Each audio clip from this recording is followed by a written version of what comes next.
Hello, everybody, and this is odd because I can't see anybody that's here except our panelists. Anyhow, I'm Lori Carpenter with First American Title, and I have the great honor of being your moderator today. I would like to welcome everyone to the BIA San Diego Sales and Marketing Council's very first Think Tank virtual education. Today, we will hear from our panel of 5 experts who will share their educated insight into navigating and enhancing personal relationships virtually. Before we get too far down the road, I want to remind everyone that you are muted. If you need to ask a question, please use the Q&A. If you want to chat amongst yourselves, then you click on chat, but we're hoping that you will be so engaged that you won't have a minute to chat amongst yourselves. Before we get started, I would like to take a minute to thank our generous sponsors: the San Diego Union Tribune, US Bank, Buy New Homes San Diego, and New Homes Now Selling.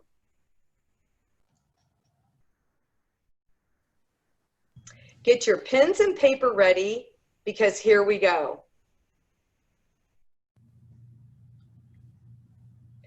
Today, our special guest that we have speaking is Susan Hyland of Hyland Academy.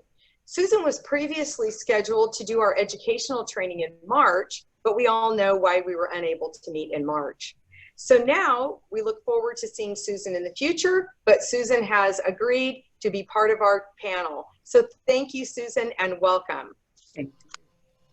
So Susan, how has today's way of selling changed? Well, good afternoon, everyone, and it is my pleasure to be here. And Lori, that's a great question. It's believed, actually, because of the changes in information technology, there would no longer be a need for professional salespeople. The theory was the role of a salesperson was to provide product information to customers, and the fewer salespeople would be needed because the customer now has information themselves. In the past, salespeople had information more than the buyer. Now the buyer could have more information than the salesperson. So the change, believe it or not, is big. And you will need to reinvent yourself. And let me say that one again. We're going to have to reinvent ourselves in the way we're doing business with our customers. The changes in communication technology and the rise of social media has not made salespeople obsolete. Not made. Sales professionals still play a very important role in the home buying journey. The buyers want the buying journey stress-free. So therefore, they need to trust you. And trust is key. Before, it used to be you need to just give a presentation. Well, now you need to think like the buyer, take action based on their thinking, and therefore you have to have some good questions and use good business acumen, which is exceptional know-how and ability. It's not going to be easy to change. You need to be an active listener, listen with intent, and celebrate the relationships that you have with your customers. You want your customers to spread the good news. You want to create evangelical customers, the ones that will go out and talk about you, your community, and your builder. Connectivity is key. So connect with your customers. Personalize your presentation based on their wants and needs, and take notes. Taking notes happens to be a lost art. Just imagine how fun it's going to be to put your own personalized signature on each presentation based on what you discovered. And that's what's really important today, on what you discovered. Thank you, Lori. You know, Susan, I'm glad you brought up trust. Trust is so important. Yeah. Once that home buyer trusts you, they are more likely to refer you to other people if they do not actually purchase in your community. Mm-hmm. The other thing that I'm really happy that you mentioned is listening. So listening is also a lost art because everyone's used to listening with their fingers. If you're listening to a potential home buyer, you may hear that maybe they are a multi-generational family. Maybe they have 5 dogs.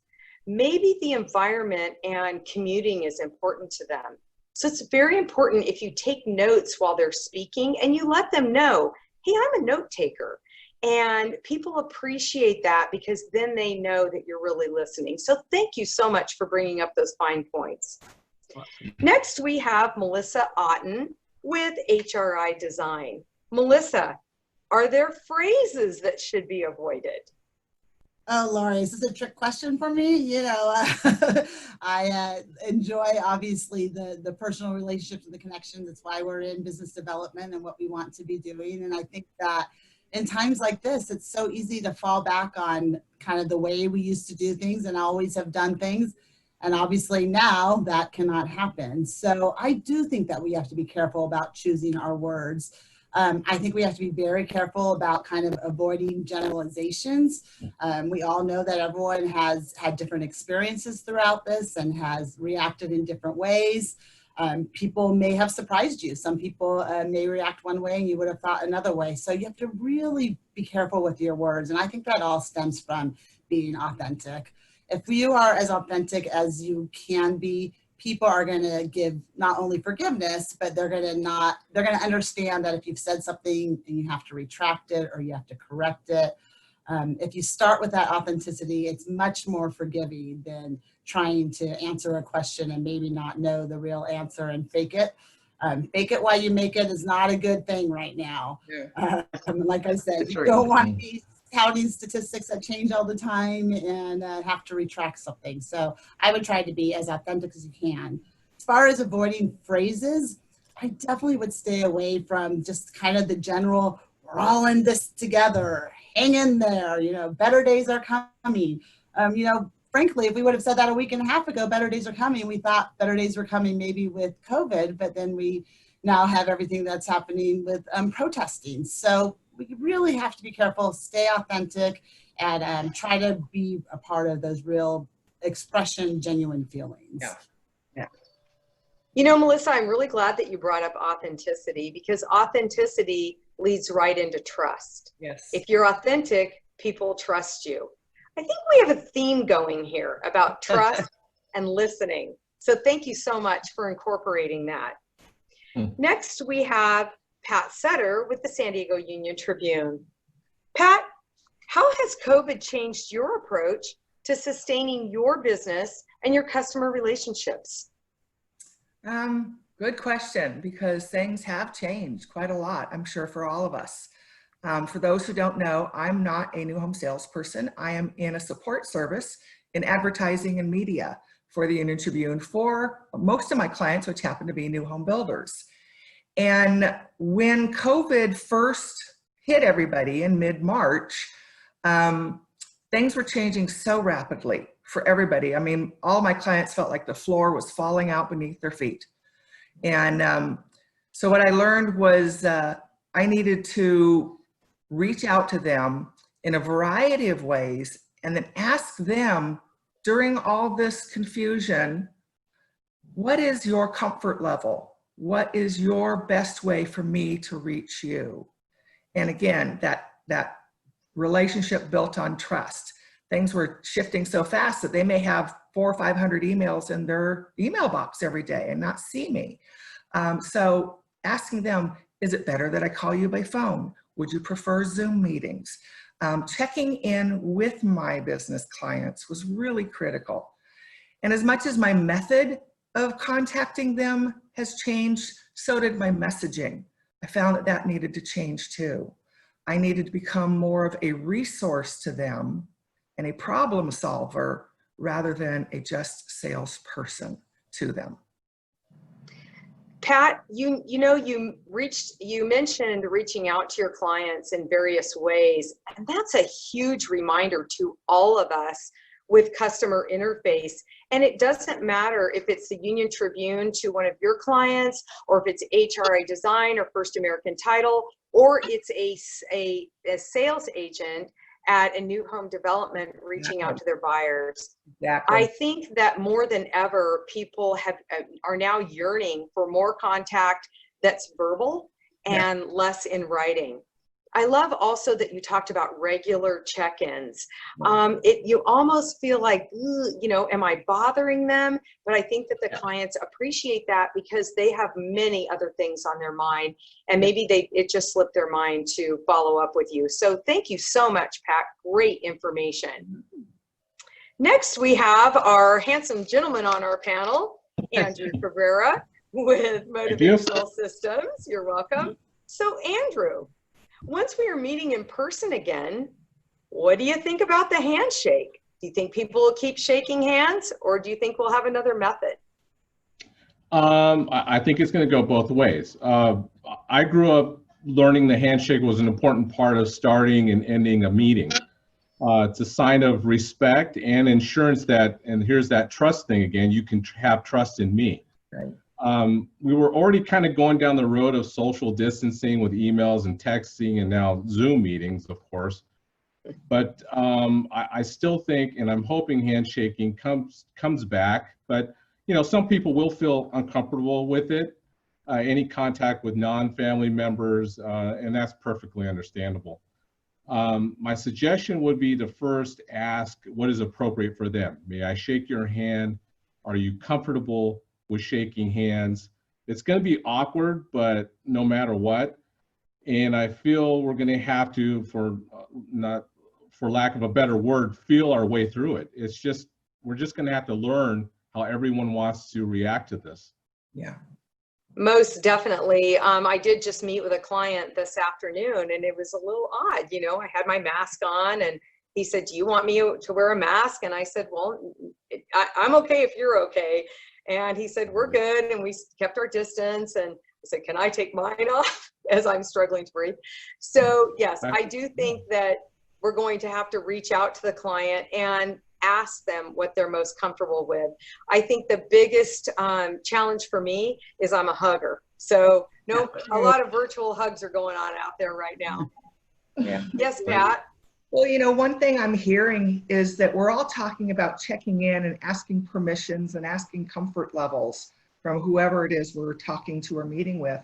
And I think all those little mini moments of concern really show through that we're on our clients' or customers' side, and we want what's best for them. Yes, thank you, Pat.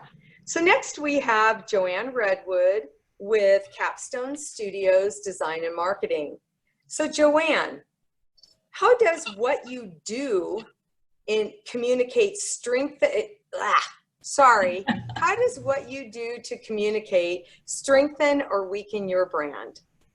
Well, that's a really great question, along with all these other ones you've asked, Lori. Let's see, how you and your company respond, take action, and communicate, especially during a crisis. And I would have actually said like Melissa did during COVID, but we've got a lot more crises on our hands right now and probably a few more to go. They can significantly strengthen or weaken your brand. I recently read that 65% of consumers say that a brand's response to a crisis would have a huge impact on their likelihood to purchase in the future. I had to cancel my own travel plans like so many others, and one of my flights was Delta. Early on, I'm talking back in March, they offered free cancellation and no rebooking fees. So for me, my loyalty is going to be with those companies that are helping me now. I won't forget that. I will remember that. Yeah. And it's great to see so many doing good examples out there. I mean, I know we all have a ton of them, but the ones that came to my mind were cable companies boosting cable speeds for free, and distilleries, not making vodka, making sanitizer, and Zoom just alone lifting its 40-minute limit. That's huge. These are bigger examples, but doing good doesn't need to be big. I'll bet your yoga teacher is offering free home videos. I know the New Home company is doing Instagram, television how-tos, like how to organize your closet.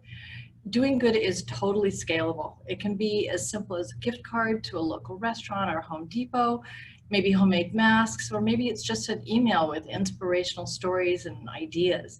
And anything for kids is definitely a welcome relief to stressed out parents. And it shows you're thinking of them without selling to them. So my suggestions, if you want to strengthen your brand during this, is to revisit your brand attributes in your mission statement and make sure they include words, just one of these, safe, responsive, compassionate, authentic, reliable, or trust. And here's this trust word again, it's so important. And act on those words by prioritizing what your teams and your customers need rather than your bottom line, which comes off as opportunistic. So genuine empathy for your employees, teams, and customers, I think is the key here. Well, sometimes doing good is as simple as just staying home, which has probably been the hardest part for me. Yeah. Okay, so next we will go back to Susan. So Susan, how do you feel about online virtual training? Well, it has good points and bad points. Despite the development of incredible new communication technology and social media, the benefits of face-to-face training can be more engaging and inspiring. Trainees stay more focused and they love being together with other salespeople because they're more energized and they kind of learn from each other as well. And virtual training, I truly believe, is going to be the wave of the future to come. So we need to make sure that it's engaging and that you give nuggets of information to the attendees so when they walk away, they can use it immediately. And keep it real, authentic, and we've said authentic a couple of times already, and it's got to be simple and fun. Now, here are some of my takeaway nuggets of information for everyone today. Remember the ABCs of selling, always be closing? Well, now there's a new ABC that Daniel Pink came out with. The A stands for attunement, which is relationship. In this age of information, it's imperative that the salesperson takes on the customer's point of view. And the relationship creates trust, we hear that one again, and confidence. The B is buoyancy. It's kind of fluid. Selling effectively is developing skills of buoyancy to stay afloat. Can make a salesperson more effective going forward. So we must be open to constant change, and there's going to be lots of change. The C is clarity. I love this one. Now that everyone has access to information, the importance for the salesperson is to organize the information, filter through it, and choose the information that's important to the buyer. Today's great salespeople don't just solve customers' problems. Believe it or not, they're out there finding the problems that customers might not even think they have. There you go. That is fantastic. And I think oftentimes the customer doesn't necessarily want you to solve their problem. They want you to acknowledge there is a problem. And then maybe we will work collaboratively to come to some sort of a solution. Those are excellent nuggets, Susan, our new ABC. So thank you so much for sharing that. That is absolutely fantastic. So Melissa, next I'm going to transfer over to you. Tell us how you are changing your approach based on the attitude of your audience and how you are keeping your upbeat, energetic, positive attitude, which all of us love from Melissa. Are there books, motivational speakers, webinars, Audible? How have you been doing it? Oh, thank you. You know, I truly believe happiness is a choice, and waking up every morning and you know, choosing the positive side, it really does. You know, while it may not be everything, it gives you that piece of hope, I think. And I really think that's, you know, when we're checking in with clients and we're talking to them, we're being authentic and we're providing trust, it's just saying that I care. I care enough to call you. I care enough to check in. Like you said, you don't have to sell anything at the beginning. Just have that positive and caring attitude, and I think it will translate. And of course, always going back to saying it with a smile, that can never hurt you. As far as resources, absolutely. There's been some great things. I mean, I'm very loyal to NAHB and the information that they put out. The weekly Myers call is fantastic on Wednesdays. Yep. But then I also, away from our industry, I like to go to the things that personally interest me, and I've had some connections and relationships too. And for me, those three things, well, first, I would say, if you're not listening to Brené Brown, you got to be listening to her. Her podcasts are absolutely fantastic.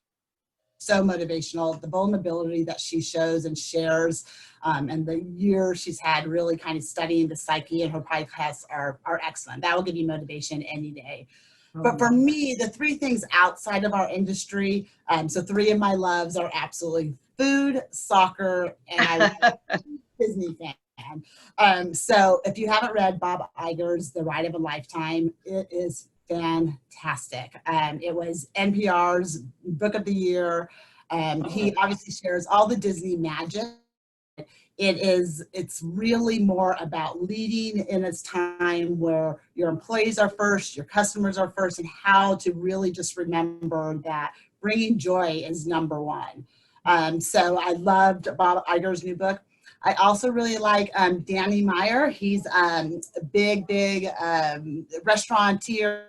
He owns the Union Square Hospitality Group. It's in New York. They have something like 28 different James Beard awards throughout their restaurants, 3 different Michelin stars on service. And he's locally here, Shake Shack, if you know that brand. Yeah. He's responsible for Shake Shack.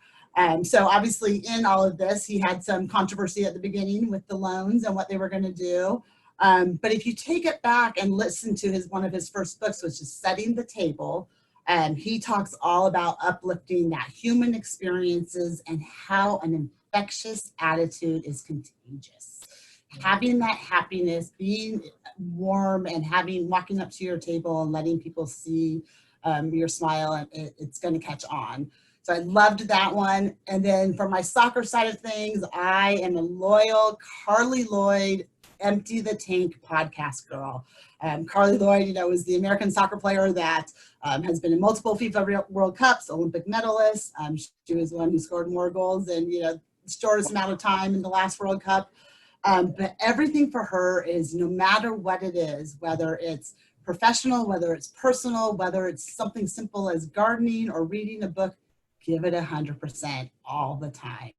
Always entertain. That way, even if you've made a mistake or you've done something that's off track, if you know you've given it 100%, that's all you can do. And you're going to be able to recover from anything that maybe isn't perfect, or you'll be able to continue and move forward the next day because you know you've given it your all. So trying to mix it up with industry and then things I think is a way to kind of help keep you motivated, keep your interest levels high, but continuing to take yourself away from some of maybe the outside world stuff right now while still learning and staying positive. Thank you, Melissa. So I've had a few questions come through, so I want to repeat really quick. The first one was Bob Iger, I-G-E-R, The Ride of a Lifetime. The second one was Danny Meyer, Setting the Table. And the third one was Carly Lloyd, Empty the Tank. And actually, I left out the very first was Brené Brown, B-R-E-N-E Brown. And she's the one with the podcast. So thank you, Melissa. One of my favorite books is The Energy Bus. And I don't know how many of you have read it, but Joy, the bus driver, she can solve just about anybody's problems. So that's one of my favorite go-tos when I just need, a little positive refill. So thank you, Melissa. That was awesome. Next, we'll go to Pat. Pat, are you finding that your customers are so busy with their own business that they don't have time to talk to you, but they really do need to talk to you? Especially in the very beginning, yes. Especially as things were changing so much for all of my clients. I've had to be not only more flexible how I connect, but I've had to learn to be more flexible as to when I connect. Some of them have said, if you could get to me at 7 a.m. in the morning before my day gets started, that really works best for me. Some would rather me call them at 8 o'clock at night. And if, right now, when we need to do that, we're going to do that. Again, it's checking in with that client and finding out what works for them. Because unfortunately, because of all this, I found out the whole development cycle of putting proposals together, putting a strategy together, developing that plan, getting approvals, that cycle has grown a little bit longer because most people now have more people looking over their shoulders as to what are you doing and why are you doing it, and does it really make sense? And I've also found that budgets have been impacted for a lot of my clients. So value engineering, every single thing we do today for them is even more critical. Thank you, Pat. And I just had a question come through. Let me look at this really quick. Oh, I can't pull up the question. We will go back to the questions. Let me see if I can pull it up over here. Nope. We'll go back to the questions at the end. So next, I want to reach out to Andrew. How has COVID changed your approach to sustaining your business and customer relationships? Well, before the pandemic, our typical approach was to meet our clients on site for a job walk or discuss their needs and provide ideas how to accomplish their end goal while actually showing them what you want to do. Now everything is done by phone call, email, and you'll have to establish kind of a hit list of items that the customer is looking for. Go out to the job site, walk it, make an inventory, photograph, do everything you can, and get back to your customer with all the information, ideas, options of what you think will accomplish their end goal. So really, it's your follow-up skills really have to improve. If you follow up normally, but now you really need to follow up with phone call, email, and photography, really. Wow. So have you used Zoom or FaceTime or anything like that? Nothing like that yet. Some clients I have been meeting on site. They're okay. We don't shake hands yet. Maybe we bow. I don't know, but you wear your mask and you walk the site and everything's fine. Everything's fine. I think it's going to get back to that. Good to hear. So next we will go to Joanne. So Joanne, it appears that we are in a paperless environment and people look at paper as maybe harboring potential bacteria and germs. What about the business card? That's a good question. I think we're always scared of germs, but until there's a vaccine, I don't see the business card coming back anytime very soon. We've been moving towards technology, which I think is the key to this answer. I mean, we have contactless credit cards, so I know that there are contactless digital cards like Mobilo, and I actually have one, but I don't know, if you can see it or not. We can see it. Oh, you can? Yes. I just got this in the mail actually today and spoke to the owner, but it's pretty cool. You just literally tap your phone or tap the other person's phone and all of your information just goes directly on it. You can do this already, with V cards. I know a lot of people just open up their contacts and they do it that way.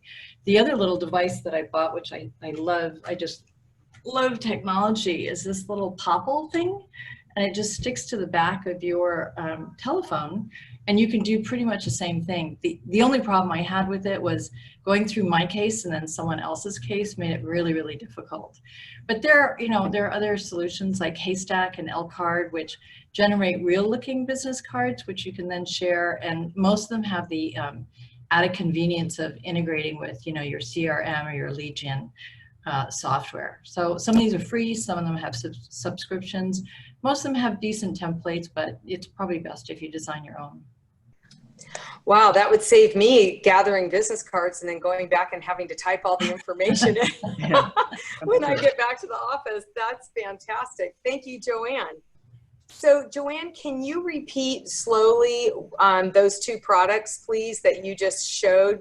Because Sure. I'm getting questions from the audience. So Popple, P-O-P-L, and I'm disappearing in that magic. There, we can see it now. P-O-P-L. And then the other one is Mobilo. Mobilo. And this Great. one's they're both physical items that they're digitally tied. And oh, you know, the other really cool thing about that, hold on, is they show up in your wallet. So Oh, if nice. you scan that, I don't know if you can see it's disappearing, but if you scan it with somebody, it'll automatically send them your information and you can retrieve their information. Oh, that's really cool. Thank you so much for sharing that. Wow, that's outstanding. I got a nugget, Susan. So did I. So Susan, I would like to toss this back to you.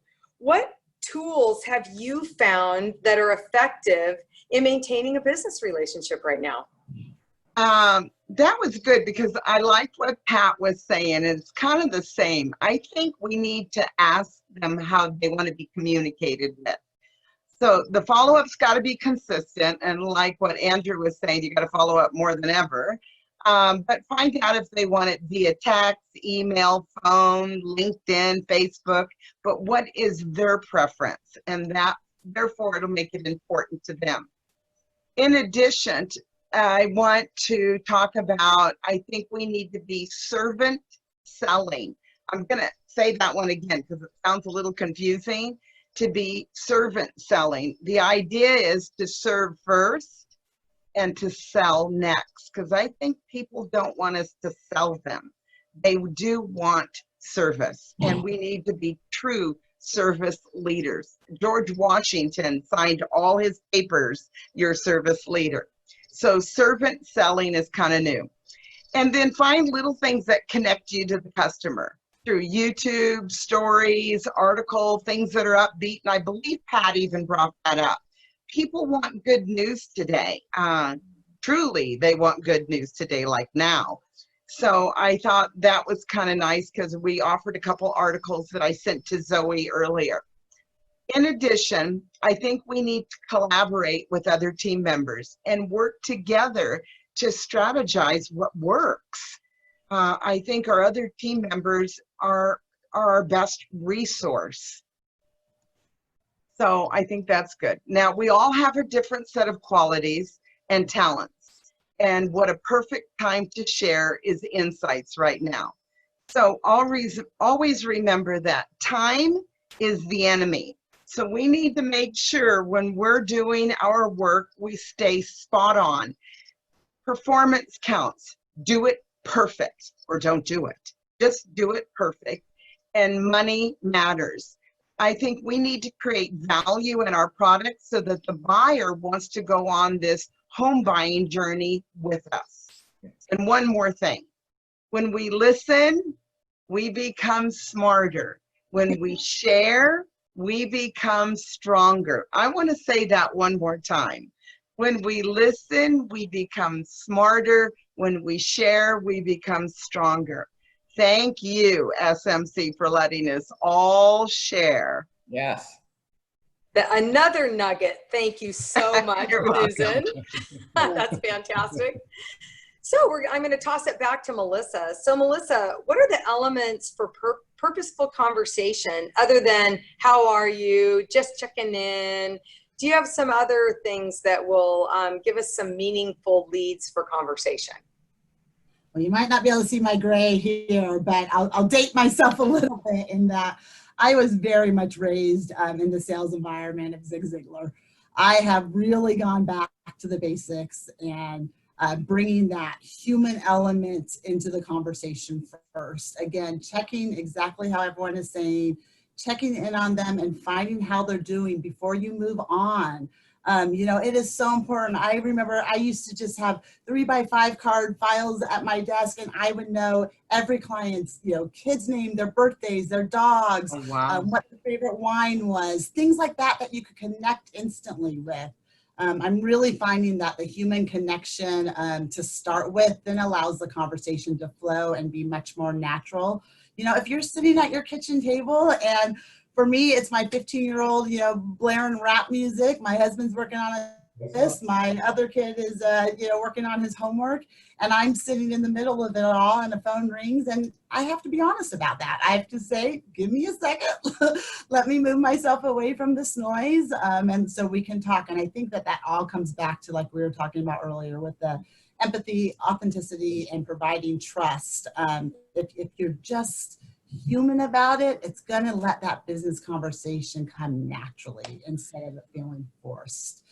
You're going to know the moment you talk to your client if they are ready to have that conversation. If they're not, it's back to the listening and taking the cues. Andrew, you're exactly right. We're going to know if I walk up to a person and they don't have their hands out, or if they're not so close to my space, I'm going to know, oh my gosh, I used to love hugging them, but I can't. So I think really through our phone conversations, our emails, our face-to-face personal interactions, we just are going to have to really watch, take those cues, and really just focus on the human element, and the business will follow. Thank you very much. And I agree. And it's remembering those personal elements. I wish that I just had 3x5 cards running down my arm half the time. But that's very good input, Melissa. Thank you so much. So Pat, are you finding it easier to connect with your customers via phone or email? What's been easiest? Well, again, it kind of goes back to what have they requested, what's their comfort level, what works best for them. I've done more Zoom meetings in the last 90 days than I've ever done before. And that's probably true for most of us. Clients get a little nervous seeing them on camera because of our gray roots and everything else going on. It does allow for, I found a pretty good substitution for not being able to meet face-to-face right now.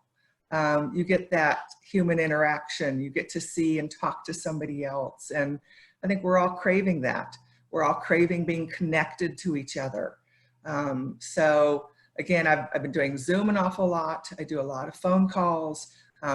And more importantly, after those meetings, if I'm especially speaking verbally to my contacts, my clients, I call them friends, that I'm following up every conversation with a written email. Because I also know that we're all really distracted right now, especially if we're doing Zoom meetings from our kitchen table and we've got the dogs barking and the kids trying to ask for snacks or whatever's going on at home. So to make sure the conversations we're having are being recorded and that I've understood them correctly, I've been following up every single one with an email saying, just to make sure I understand everything correctly, does this sound right to you? And it's really helped keep that conversation flowing back and forth. And if I haven't understood something right, it really helps get that out in the open right away. Pat, that's another excellent nugget, because when we were doing our dry run yesterday, all of my home phone was ringing, my grandson was running down the stairs. I was like, oh my goodness, that's why I'm not there today.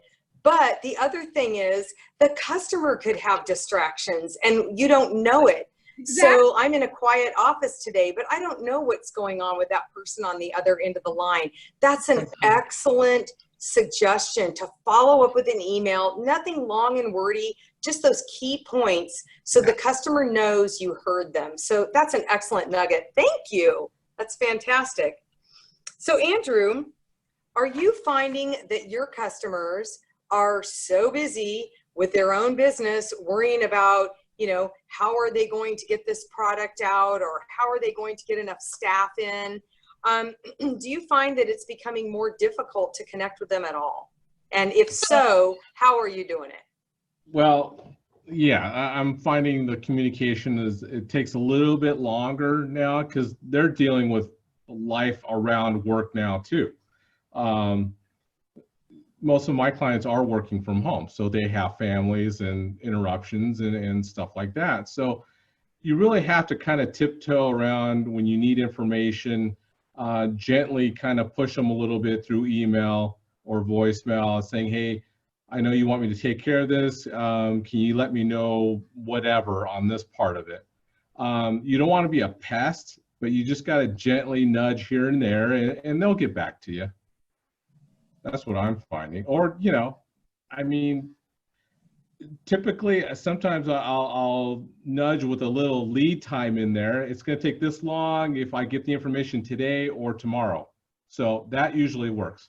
Yeah. That's great. And you also kind of tagged on to what Pat was saying about follow-up. You have to follow up, because especially people working from home, there are so many other outside distractions that people tend to be very engaged with you, hang up the phone, and all of a sudden the dog is barking and now they forgot why were they on the phone with you. So I love that follow-up by email and also that gentle nudge. So thank you. That's excellent input. You're welcome. So last, but it's certainly not least, we've got Joanne. So Joanne, are you finding it easier to connect with your customers via phone, email, Zoom? Tell us what you're using. I think we've all kind of answered this in all of our questions, but I mean, obviously, except for the in-person meetings, which like Andrew, we've been able to meet with people at a distance wearing masks. I think that people are getting comfortable with that again, and in sales offices and touring homes, I think they're getting comfortable with, you know, safe distancing protocols. But you know, the communication really hasn't changed enormously. We've got all these great virtual options, and it's always best to deal with what the client or the customer wants. And I don't think that's different for B2B or B2C. Maybe B2C, you've got, you know, more people in a room and you have to turn off your mics and be a little bit more cognizant of what's going on around you. But B2C, like Melissa was saying, you know, people are so forgiving and they're dealing with it themselves. It's not like you're unique in this situation. So I would say just being able to be flexible, and I had never used Zoom actually since before March. And, you know, it's not a difficult technology, but the first thing I do is I just run to Google. It's like, how to use Zoom, tips for using Zoom. So given that there's forgiveness and, you know, we should be all pretty good by now with all of these things. It's really more not the tool that you're using, but I think Pat mentioned it. It's really your tone of communication. Are you comforting? Are you caring? You know, you're not shedding the worst news. Maybe you're giving them a nugget of good information or podcast you just listened to, or something to lighten and brighten their day. I think that's more important. Fantastic. Thank you, Joanne. So all of the panelists, raise your hand if you're going to speak, please. I would like to ask each of you, have any of your companies done anything extraordinary in the way of providing additional benefits or discounts during the pandemic? Pat. Yes, the Union Tribune has really recognized right away that we needed to be a community first organization. And so during all this, they have been offering salutes to heroes in both print and online, recognizing the doctors, the medics, the nurses, the scientists, everybody behind the lines that was trying to find, kind of get their hands on what the COVID-19 crisis was and how to, you know, serve our community that way. So we're profiling amazing heroes every single week. And now that things are starting to return a little bit to normal with businesses opening again, we're also offering free, we're open business listings to any business in San Diego, both in print and online, just to be a community service to let everybody know these are the businesses you can now go to and visit in person. That's fantastic. Anyone else? So I will share at First American, we made a corporate decision not to reduce any staff for 90 days. That was a big deal. And the president of First American Title had to explain that to Wall Street, why we were making that decision. And it was because we were making it human, and we were going to ride this out as long as we could and see, you know, how is this all going to settle? So I'm really proud to work for a company like that. The company has also been extremely helpful and tolerant of people working from home. We have several divisions that are 100% working from home, and you wouldn't know it. They were very quick to get us lighting and microphones and anything that we needed, printers, monitors, you know. Oh my gosh, our poor IT department was really super busy. So I was really proud that First American stepped up and did that. And one other thing that we decided to do right off the bat was become the calm and accurate information provider. So for us, we wanted to make sure there was so much hype and people couldn't help it. I mean, we've never lived through anything like this. So we wanted to make sure if we put information out that a county recorder was open, that it was open. And if a county recorder was no longer taking paper documents, we wanted to get that information out there. We also had to get pretty creative. We were entertained buyers saying, okay, I'm out of state. Can I sign with a remote notary? And will your recorder accept that? And we were like, well, I don't know. So instead of thinking, well, no, that's not allowed, you know, anything's going right now. So we're researching any ideas that are out there. So I'm really proud to work for a company like First American. You know, Lori, that's so neat to have those, you know, actual tangible things that you can do. I think that's, you know, fantastic. And I think that for maybe those that might not have a service that they can instantly, you know, provide something different or a discount or something.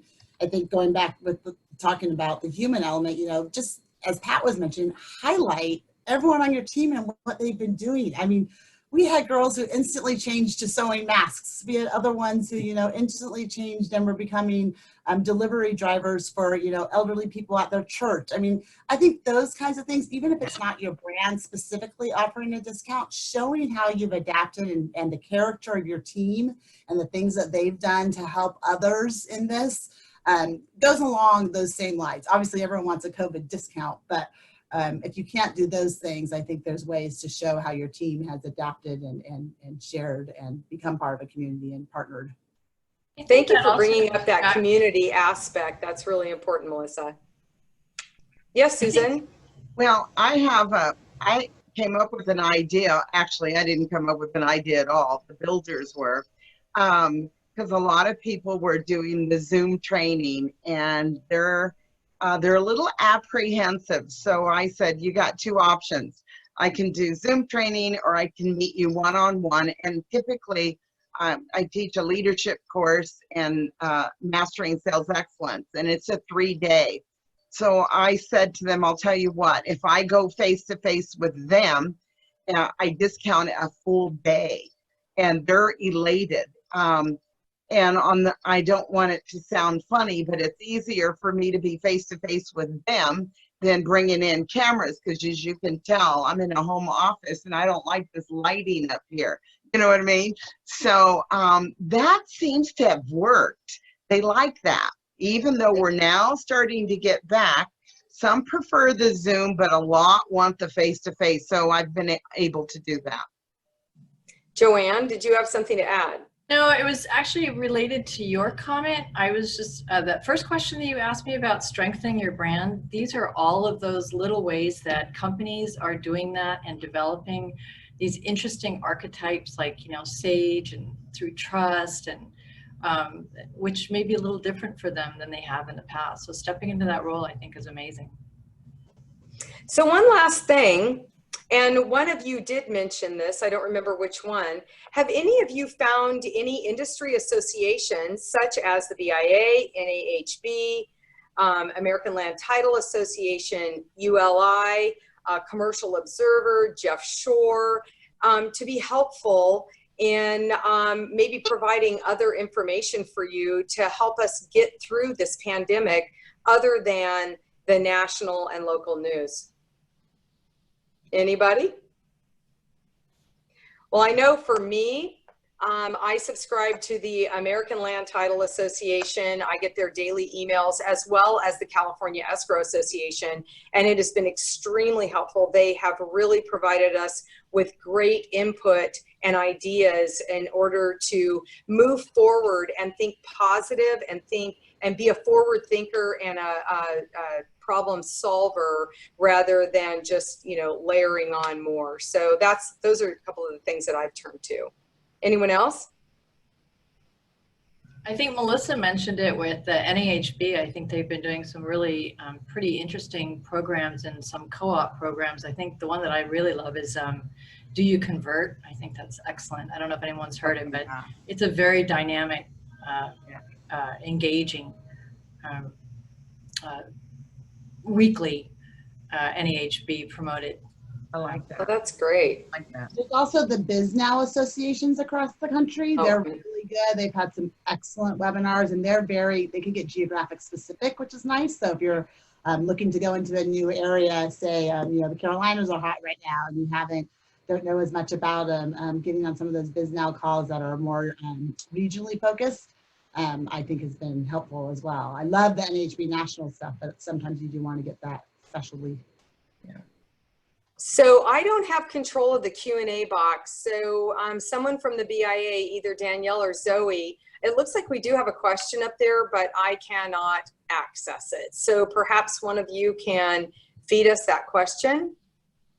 Hi, yeah, Lori, this is Zoe with the BIA. Michelle Stinnett said, Jeff Shore has put out some very timely, relevant videos on his YouTube channel I've enjoyed. And then there were several questions from a little bit earlier that Andrew had answered. One was, as a hugger, any recommendations for those of us that are inclined to touch? And he said, keep it light, ask them or give them a choice. Did anyone want to add to this question? I think it just all goes back to our authenticity again. We want to connect with you, but I also don't want to make you uncomfortable or push my way into your comfort space. So again, it's just all checking in with that person and asking them what is their comfort level. And like Andrew said, it may be uncomfortable at first, but we'll work our way through it. Yeah. Thank you so much to all of our panelists. So I want to make sure that we end on